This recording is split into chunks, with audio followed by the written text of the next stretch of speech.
Hello दोस्तों, मैं कहानियाँ सुनाती हूँ और आज मैं आपको सुनाने जा रही हूँ कहानी मुक्तिनाथ, जिसे लिखा है केदारनाथ पांडेय ने। विधान परिषद का चुनाव जीतने के बाद जब पहली बार गांव आया तो स्वागत की कमान विजय नारायण राय ने संभाल रखी थी। बक्सर स्टेशन पर ही सोहाव के प्रखंड प्रमुख बंशीधर यादव के साथ कई लोग उपस्थित थे। विजय नारायण राय अलग से कई लोगों के साथ आए थे। सबके हाथ में मालाएं। स्टेशन से भरौली, नसीरपुर मठ, फिर कोटवा, कई स्थानों पर रुकना पड़ा और फूल मालाएं स्वीकार करनी पड़ी। बंशीधर को वहीं से विदा कर एक दूसरी गाड़ी से घर चले तो विजय नारायण ने मुक्तिनाथ मंदिर के सामने रोका। बोले, प्रणाम कर लीजिए। मुख्य सड़क पर मुक्तिनाथ मंदिर का पिछला हिस्सा पड़ता है। प्रवेश कर आगे आया, बाबा को छू कर प्रणाम किया। वहीं विशाल काले रंग का शिवलिंग, जिसे वर्षों पहले देखा था, शांत निर्विकार लगा। शाम का वक्त था, इसीलिए चारों ओर खामोशी पसरी थी। भीतर मंदिर की जीर्ण शीर्ण काया बदली बदली। दीवारों पर झड़ते सीमेंट के प्लास्टर के स्थान पर संगमरमर की पट्टियां लगी हुई। गर्भगृह नए रूप में सजा हुआ। लगा कि कुछ बदलाव आया है। दरअसल भीतर बदलाव रहता है तो बाहर भी दिखलाई पड़ता है। बरामदे में लगा घंटा बजाया तो याद आया कि इसे तो मैंने ही दान दिया था।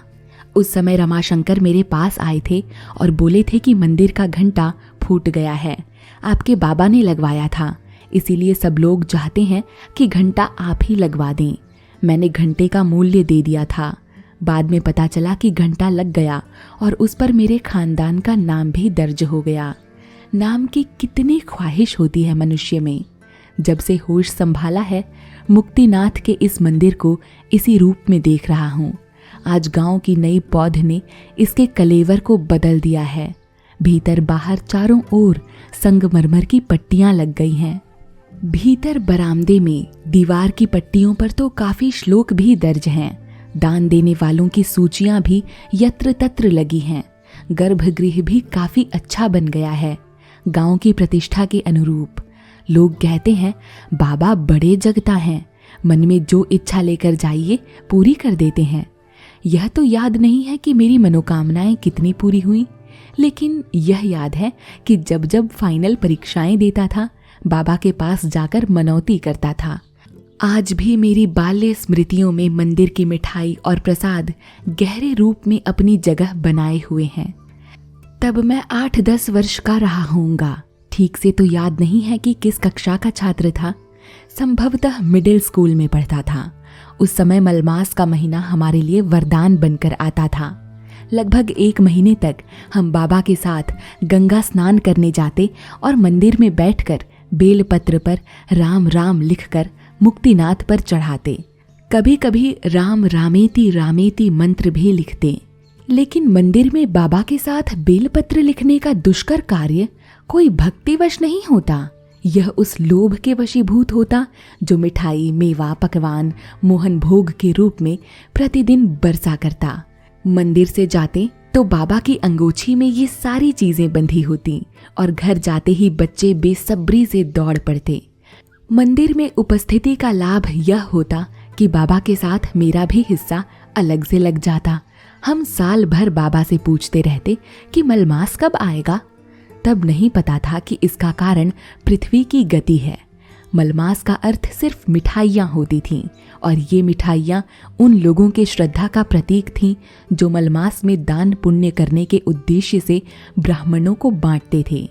चूंकि उस वक्त गांव की रईसी विद्यमान थी, इसीलिए बड़े लोगों में एक प्रतिस्पर्धा थी कि कौन कितना दान ब्राह्मणों को करता है। ब्राह्मणों के प्रति समाज श्रद्धालु था।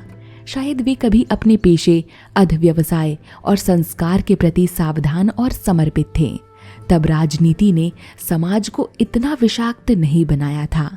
मंदिर की दूसरी याद हमें सावन के महीने में आती थी, जब बारिश के लिए मुक्तिनाथ के मंदिर में हवन होता था।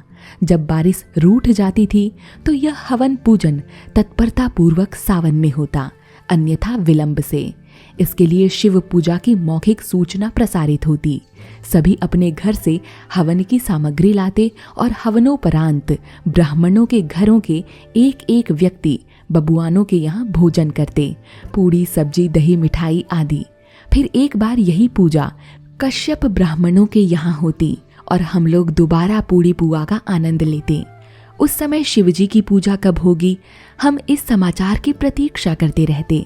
जैसे जैसे पूजा की तिथि नजदीक आती, हम काफी आनंदित होते। आज यह रस्म अदायगी भी लगभग बंद है, लेकिन मंदिरों के इस गांव में बाबा मुक्तिनाथ का प्रभाव आज भी बरकरार है। जबकि गंगा किनारे पक्का घाट का मंदिर, सड़क पर डॉक्टर विजय नारायण शर्मा के घर के सामने का मंदिर, मिडिल स्कूल के पास की ठाकुरबाड़ी लगभग मृत है। ठाकुरबाड़ी में तो अब सरस्वती शिशु मंदिर संचालित है। 5 वर्षों के एनडीए के शासन में सरस्वती शिशु मंदिरों की गली गली गांव-गांव बाढ़ आ गई है। राष्ट्रीय स्वयंसेवक संघ और भाजपा के ये शिक्षा के केंद्र ऊपर से तो शिक्षालय हैं, लेकिन भीतर उग्र हिंदूवाद और हिंदू राष्ट्र के प्रशिक्षण केंद्र। अपनी विचारधारा को छोटे बच्चों में अंकुरित करना ही इनका मूल उद्देश्य है। रस्तोगियों के घराने के मंदिर अब उनसे पोषित और संरक्षित नहीं होते। आर्थिक नीतियों का प्रभाव इस पर भी पड़ा है। मुक्तिनाथ तो इसीलिए जिंदा है कि निष्ठा के अलावे सामाजिक सरोकारों के भी केंद्र रहे हैं। मुझे याद है कई बार यहाँ कलेक्टर साहब की बैठकें हुई, जिसमें गांव के बड़े बबुआन भी शामिल हुए। इधर नई पीढ़ी के नौजवानों ने शिव विवाह महोत्सव मनाना शुरू किया है। गांव के रास्तों और गलियों में कई पोस्टर दिखाई पड़े। लोगों ने बताया कि महाशिवरात्रि के दिन बाबा के विवाह की बारात निकलती है, बिल्कुल विचित्र वेशभूषा में। गांव के बच्चे बूढ़े जवान काफी दिलचस्पी लेते हैं, लेकिन उनकी दिलचस्पी मुक्तिनाथ मंदिर के सामाजिक सरोकारों को बढ़ाने में नहीं है। यह शायद कठिन और श्रमसाध्य काम है। फिर भी मुक्तिनाथ गांव के महान ग्राम देवता के रूप में आज भी पूज्य और स्वीकार्य हैं। शादी विवाह आदि किसी शुभ कार्य में गांव वाले उनकी याद अवश्य करते हैं।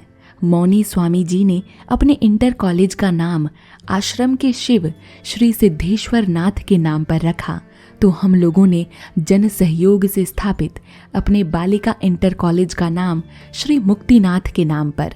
मंदिरों का जब तक सामाजिक सरोकार वाला पक्ष मजबूत नहीं होगा, सिर्फ पूजा पाठ और फूल अक्षत से उनकी जिंदगी बढ़ाई नहीं जा सकती।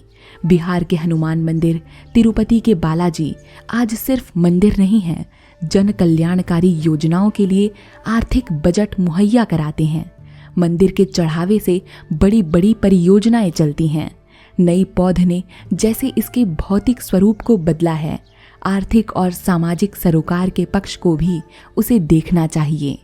तो दोस्तों, ये थी कहानी मुक्तिनाथ, जिसे लिखा था केदारनाथ पांडे ने। आशा करती हूँ आपको कहानी पसंद आई होगी। चैनल को सब्सक्राइब और वीडियो को लाइक कर दीजिएगा। Bye bye.